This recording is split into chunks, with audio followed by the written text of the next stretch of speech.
नमस्कार। नमस्कार। एक बहुत ही बुनियादी सवाल है कि ये जो शरीर है हाँ। जिसे हम मेरा कहते हैं, हुँ। ये असल में है क्या? और इससे भी गहरा सवाल कि इसमें रहने वाला ये मैं कौन है हाँ, जो सब महसूस कर रहा है? हाँ, ये सवाल तो मतलब सदियों से पूछे जा रहे हैं पर आज भी उतने ही ताज़ा हैं। बिल्कुल। तो आज हम इन्हीं सवालों के जवाब ढूंढने की एक कोशिश करेंगे, और वो भी श्रीमद् भगवत गीता के 13वें अध्याय के आईने में। हाँ, क्षेत्र और क्षेत्रज्ञ विभाग योग। जी, हमारे पास एक किताब है, क्षेत्र और क्षेत्रज्ञ आत्मज्ञान का रहस्य। उसके कुछ अंश हैं जिनसे हम मदद लेंगे।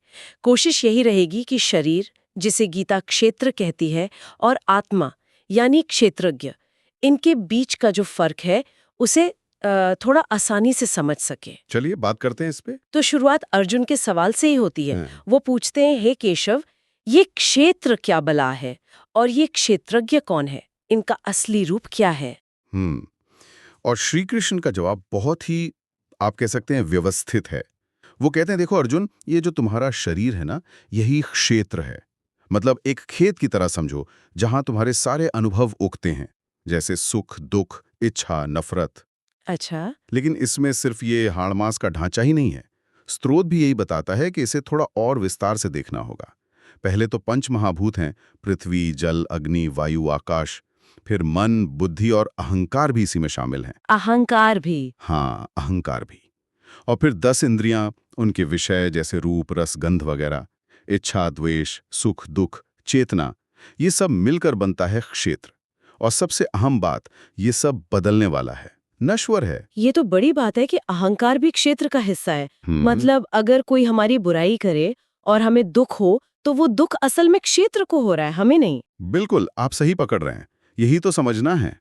दुख, सुख, अहंकार सब क्षेत्र की उपज हैं। तो फिर क्षेत्रज्ञ कौन है जो इन सबको जान रहा है? हाँ, श्री कृष्ण कहते हैं जो इस पूरे क्षेत्र को, इसके सारे बदलावों को, इसके सुख दुख को तटस्थ होकर जानता है, वही क्षेत्रज्ञ है।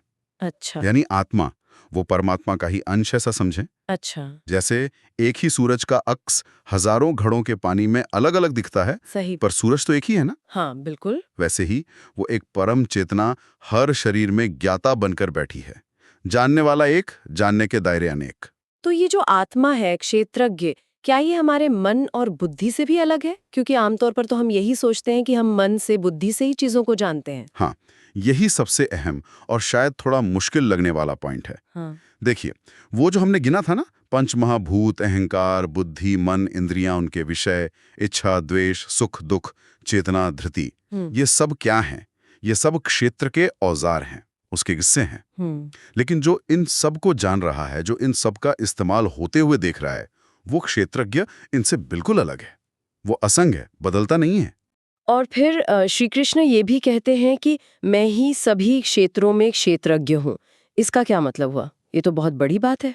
इसका मतलब है कि हर जीव के अंदर जो जानने की शक्ति है, जो चेतना है, वो असल में ईश्वर ही है। वही ईश्वर, वही परमात्मा हर शरीर रूपी क्षेत्र में ज्ञाता बनकर मौजूद है। हम सब उसी एक समंदर की लहरें हैं, अलग दिखते हुए भी एक हैं। समझ गई। तो फिर सच्चा ज्ञान क्या है? क्या बस ये जान लेना कि मैं शरीर नहीं आत्मा हूँ काफी है? नहीं, इतना ही नहीं। गीता और हमारा स्रोत भी यही कहते हैं कि सच्चा ज्ञान सिर्फ जानकारी जमा करना नहीं है, वो असल में कुछ गुणों को अपने अंदर उतारना है, जैसे अमानित्व। अमानित्व। हम्म। मतलब अभिमान न होना। हाँ, पर उससे भी गहरा, ये समझना कि मैं करता हूं, ये भाव ही गलत है, क्योंकि कर्तापन तो क्षेत्र का गुण है, आत्मा तो सिर्फ साक्षी है। फिर अदम्भित्व, दिखावा न करना, अहिंसा, क्षमा, सरलता, गुरु की सेवा, पवित्रता, स्थिरता, आत्मसंयम, ये सब ज्ञान के लक्षण हैं। हम्म। इसीलिए श्री कृष्ण कहते हैं कि इस आत्मस्वरूप को जानना ही ज्ञान है, बाकी सब अज्ञान है। ये सोचने वाली बात है कि हम जिसे ज्ञान समझते हैं, डिग्रियां, जानकारी, क्या वो सच में ज्ञान है? सही सवाल है। गीता के हिसाब से वो जानकारी हो सकती है, पर ज्ञान तो अनुभव और आचरण में उतरता है। और फिर वो दृष्टा और दृश्य का भेद, वो भी बहुत महत्वपूर्ण है शायद। बिल्कुल। देखिए, दृश्य क्या है? ये सारी दुनिया, ये शरीर, हमारे विचार, भावनाएं, ये सब कुछ जो बदल रहा है, आ रहा है, जा रहा है, ये सब दृश्य है। ठीक है। और दृष्टा कौन है? वो देखने वाला, आत्मा, जो इन सारे बदलावों को बस देख रही है, साक्षी भाव से। वो खुद नहीं बदलती।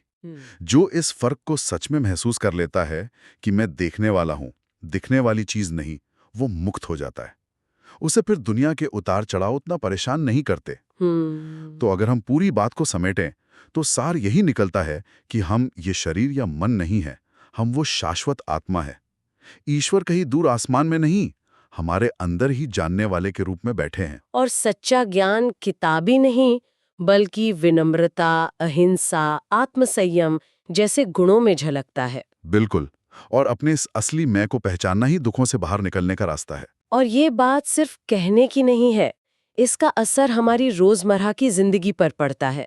जब तक हम खुद को ये शरीर मानते हैं, तब तक मौत से डर लगता है, चीजों से मोह होता है, कुछ खोने का दुख होता है। हाँ, पर जैसे ही ये समझ गहरी होती है कि मैं आत्मा हूँ, तो डर की जगह हिम्मत, मोह की जगह एक तरह का डिटैच्ड प्रेम और दुख की जगह शांति आने लगती है। बिल्कुल सही कहा। और अंत में एक विचार सबके लिए छोड़ जाते हैं।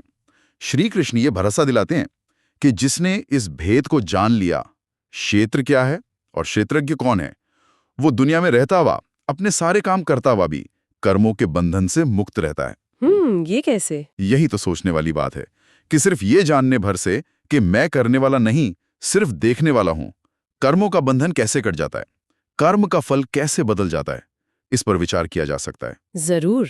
इस गहरे विचार के साथ आज की चर्चा यहीं समाप्त करते हैं। धन्यवाद। धन्यवाद।